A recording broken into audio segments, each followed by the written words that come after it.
Mä aloitin tämän tehtävän tekemisen sillä, että mä eka vaihoin tämän koko tekstin pistekooksi 12. Sitten täältä asettelusta tavutin tämän tekstin, mutta mä huomasin, että tänne oli tehty ylimääräisiä rivien vaihtoja. Niin mä poistin ne sieltä välistä. Sitten tasasin tämän oikeaan ja vasempaan reunaan. Muuten rivin väliksi 1,5. Sitten mä valitsin nämä otsikot. Suurensin niiden kokoa, lihavoin ne, alleviivasin ne. Sitten muutin niiden värin siniseksi.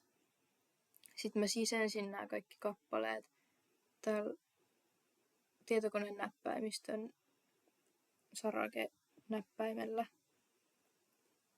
Sitten mä lisäsin tämän ylätunnisteen. Valitsin täältä, mistä löytyy sivunumero. Ja sitten mä lisäsin tuohon noi omat tiedot.